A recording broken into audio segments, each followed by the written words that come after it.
Welcome to my channel Pooja. Mahabharat का भयंकर युद्ध चल रहा था। लड़ते लड़ते अर्जुन रणक्षेत्र से दूर चले गए थे। अर्जुन की अनुपस्थिति में पांडवों को पराजित करने के लिए द्रोणाचार्य ने चक्रव्यूह की रचना की।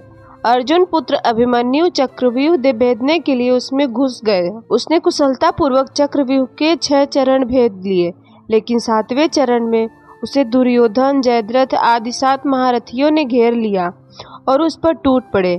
जयद्रथ ने पीछे से निहत्थे अभिमन्यु पर जोरदार प्रहार किया। वह वार इतना तीव्र था कि अभिमन्यु उसे सहन नहीं कर सका और वीर गति को प्राप्त हो गया। अभिमन्यु की मृत्यु का समाचार सुनकर अर्जुन क्रोध से पागल हो उठा। उसने प्रतिज्ञा की कि यदि अगले दिन सूर्यास्त से पहले उसने जयद्रथ का वध नहीं किया तो वह आत्मदाह कर लेगा। जयद्रथ भयभीत होकर दुर्योधन के पास पहुंचा और अर्जुन की प्रतिज्ञा के बारे में बताया। दुर्योधन उसका भय दूर करते हुए बोला, चिंता मत करो मित्र, मैं और सारी कौरव सेना तुम्हारी रक्षा करेंगे।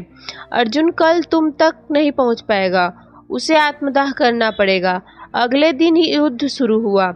अर्जुन की आंखें जयद्रथ को ढूंढ रही थी, किंतु वह कहीं नहीं दिखा। दिन बीतने लगा। धीरे धीरे अर्जुन की निराशा बढ़ती गई। यह देख श्री कृष्ण बोले, पार्थ, समय बीत रहा है और कौरव सेना ने जयद्रथ को रक्षा कवच में घेर रखा है, अतः तुम शीघ्रता से कौरव सेना का संहार करते हुए अपने लक्ष्य की ओर बढ़ो। यह सुनकर अर्जुन का उत्साह बढ़ा और वह जोश से लड़ने लगे, लेकिन जयद्रथ तक पहुंचना मुश्किल था। संध्या होने वाली थी। तब श्री कृष्ण ने अपनी माया फैला दी। इसके फलस्वरूप सूर्य बादलों में छिप गया और संध्या का भ्रम उत्पन्न हो गया। संध्या हो गई है और अब अर्जुन को प्रतिज्ञावश आत्मदाह करना होगा। यह सोचकर जयद्रथ और दुर्योधन खुशी से उछल पड़े। अर्जुन को आत्मदाह करते देखने के लिए जयद्रथ कौरव सेना के आगे आकर अट्टहास करने लगा।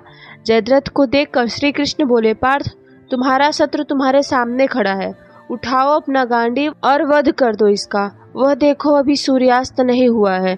यह कहकर उन्होंने अपनी माया समेट ली। देखते ही देखते सूर्य बादलों से निकल आया। सबकी दृष्टि आसमान की ओर उठ गई।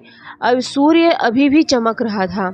यह देख जयद्रथ और दुर्योधन के पैरों तले जमीन खिसक गई। जयद्रथ भागने को हुआ, लेकिन तब तक अर्जुन ने अपना गांडीव उठा लिया। तभी श्री कृष्ण चेतावनी देते हुए बोले, हे अर्जुन, जयद्रथ के पिता ने इसे वरदान दिया था कि जो इसका मस्तक जमीन पे गिराएगा उसका मस्तक भी 100 टुकड़ों में विभक्त हो जाएगा।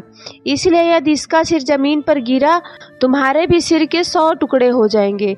हे पार्थ, उत्तर दिशा से यहाँ से 100 योजन की दूरी पे जयद्रथ का पिता तप कर रहा है। तुम इसका मस्तक ऐसे काटो कि यह इसके पिता की गोद में जाकर गिरे। अर्जुन ने श्री कृष्ण की चेतावनी ध्यान से सुनी और अपनी लक्ष्य की ओर ध्यान कर बाण छोड़ दिया। उस बाण ने जयद्रथ का सर धड़ से अलग कर दिया और उसे लेकर सीधा जयद्रथ के पिता की गोद में जाकर गिरा। जयद्रथ का पिता चौंक कर उठा तो उसकी गोद में से सिर जमीन पर गिर गया। सिर के जमीन पर गिरते ही उनके भी सिर के 100 टुकड़े हो गए। इस प्रकार अर्जुन की प्रतिज्ञा पूरी हुई।